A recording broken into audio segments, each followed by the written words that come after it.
Hi, welcome to the third lesson of how to play piano.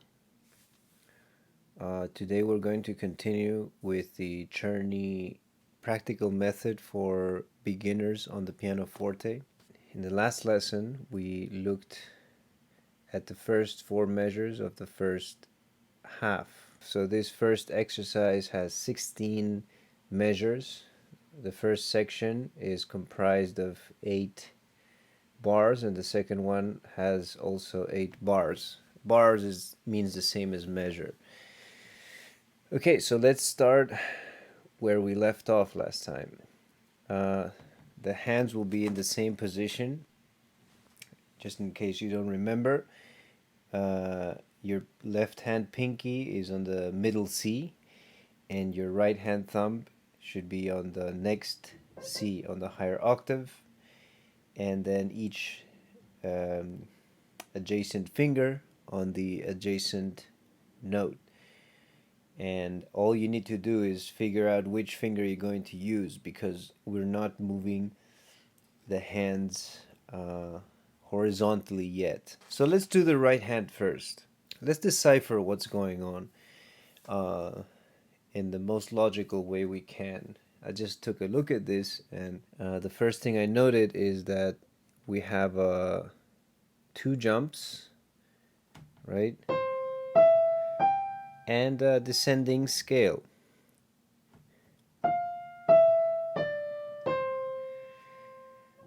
I said this in the last lesson. I'm going to say it again. When you have a note, in this case, it's inside a space, the third space, space 1, 2, 3, third space out of 4. This would be the last and fourth space.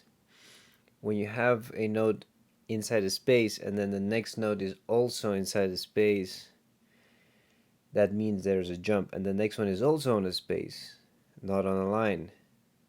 That means there's two jumps, okay? And then from space to line, that means it's a step or a second. So let's play together. 1, 2, 3, 4. 1, 2, 3, 4. 1, 2, 3, 4. 1, 2, 3, 4. 1, 2, 3, 4. Okay, play that several times, at least 10 times, and then we will move to the left hand. I would suggest, if you're serious about learning piano and you want to break through, play 20 times. I'll tell you a small story. There's this great pianist called Sviatoslav Richter. He's from Russia, and it's known that his students would sometimes fall asleep listening to him play the same passage, the same section for 200 times or something. So that's the secret, in a summarized way. He wouldn't move into the next piece until he mastered the previous one, and he built a massive repertoire that way. All right, so once you're done mastering that right hand section, we move to the left hand. 3, 4. 1, 2, 3, 4. 1, 2, 3, 4. 1, 2, 3, 4. 1, 2, 3, 4. Good. Same idea. You play it 10 times, 20 times, 30, maybe 200, like Richter would probably do. I mean, this maybe doesn't deserve 200 times, but certainly 20 would not be too much, okay? And you can, if you get tired or you're busy, you can divide that. You can play like 10 times today, 10 times tomorrow, and then you're super busy the next day, so you do 5 times, right? And then you're super free the next day, so you do 30 times, and you've become a master of that left hand section. And then you come back to this video. You can pause it, and then you come back, and now we're going to put the two hands together. And what's the rule when you put the two hands together? Do you remember? It's half speed, okay? Of course, since you played it already 30 times, it should be something like 3, 4, 1, 2, 3, 4, 1, 2, 3, 4, 1, 2, 3, 4, 1, 2, 3, 4. Right? So, but when you're going to put both hands, you don't play at that speed. Do not play at that speed. Play half the speed, like this. 1, 2, 3, 4. 1, 2, 3, 4. 1, 2, 3, 4. 1, 2, 3, 4. 1, 2, 3, 4. Release. Notice the release is right before 1, and you shouldn't release too early. While on the count of 3, some students release too early. I noticed. I'm gonna show you the release of that whole note again. 3. I'm gonna play the whole note part. 3, 4. 1, 2, 3, 4. Release. Okay. I just noticed on the left hand here that there is contrary motion going on this measure, and then there is something called parallel motion in this section. I think I'm not going to overwhelm you with theory right now, but for those who are interested, I mean, contrary means that both notes are going in opposite directions of in terms of high and low pitch, and parallel means they're both going in the same direction, like they're both going lower or they're both going higher. There's another type of motion which is called oblique motion, which means that one note stays and then the other one moves. So this one is a contrary motion because the G to the F is stepping down and the E to the F is stepping up, so it's contrary, right? And then on the next part, E to D, right? G to F, they're both going down. And they go down again. That's still parallel motion. In fact, I'll go a step further and tell you these are parallel sixths, because from this G to the E, that's a 6. Look, 1, 2, 3, 4, 5, 6. Okay? And then in the next beat, each one goes down a step. So it's still a 6. 1, 2, 3, 4, 5, 6.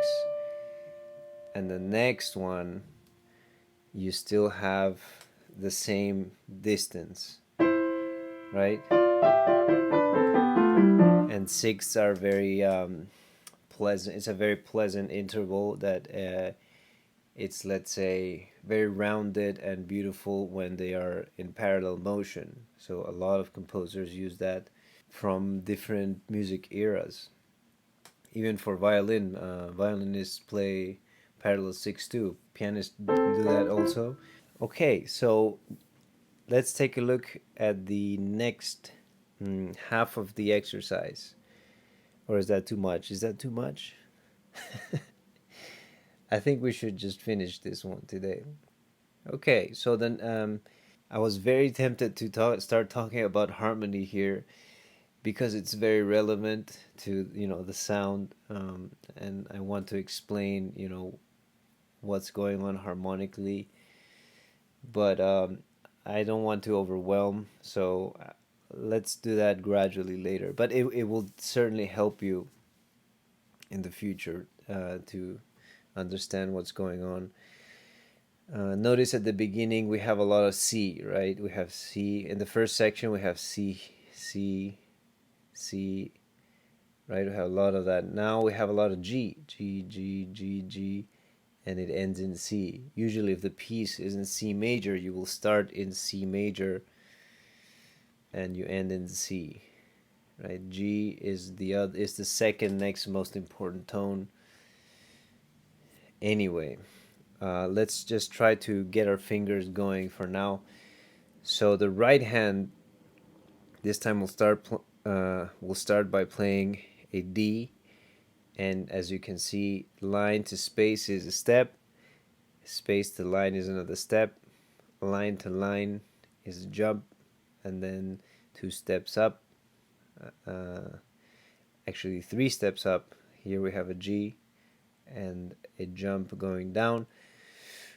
But is there something that we can decipher, right? That we can see in groups, as I already said twice previously? Yes, there is. 2 steps up, a jump down, right? Let's see this. 1, 2, 3, 4. 1, 2, 3, 4. 1, 2, 3, 4. Right? That is a sequence. And now what's happening is that this sequence is being, the correct term is called transposed. It's like grabbed together, it's like copied, and you move it all together higher. So actually measure number 1 and 2 is the same as 3 and 4, just that the measures 3 and 4 are a step higher. So let's see, we had D here, right? Now we have E. We had E here, now we have F. We had F here, now we have G. So all that I'm saying is a step higher, right? So you had, now you have the same sequence, but a step higher. And this will be seen a lot in music, and it will help you understand and play piano better. And look, the next 2 measures are the same as number 1 and 2. And the ending has this C, E, C. Okay, good. Same principle for this section. Play the right hand to the point where it's super easy, and then you play the left hand. Let's play the left hand. 3, 4. 1, 2, 3, 4. 1, 2, 3, 4. 1, 2, 3, 4. 1, 2, 3, 4. 1, 2, 3, 4. 1, 2, 3, 4. 1, 2, 3, 4. 1, 2, 3, 4. Good. Notice that measures 3 and 4 for the left hand has the same sequence, right? But it starts on C rather than D or E. It starts on C and it's the middle C.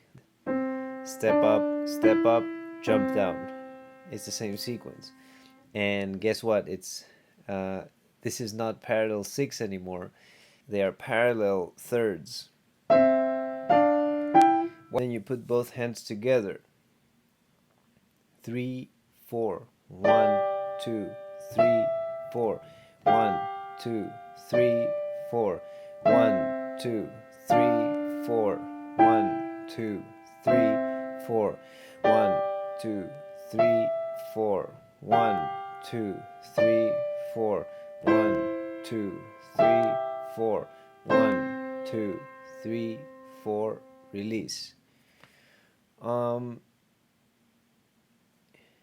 At the end, the whole exercise should be at a so I know I said I was gonna do a scale, but I'm gonna actually leave it for next class because this was longer, because this took longer than I thought, and I think people are probably very busy and piano is not necessarily their priority. But you should be able to play this piece very well for next lesson, which is in a week. I mean, you'll do it at your own speed, but you should sound something like this: 3, 4, 1, 2, 3, 4, 1, 2, 3, 4.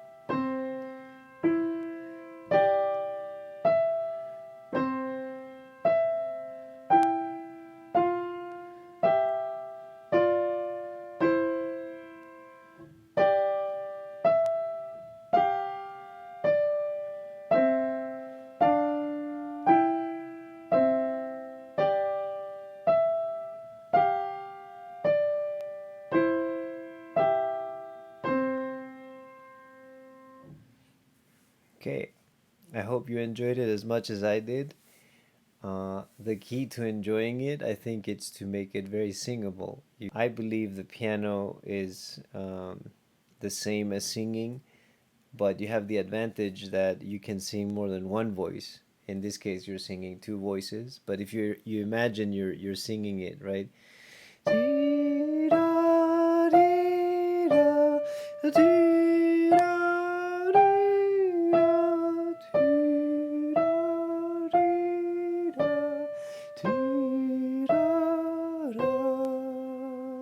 While the left hand, is like bum, bum, ba-dum, dee-dum, pum, pum, dee-dum, pum.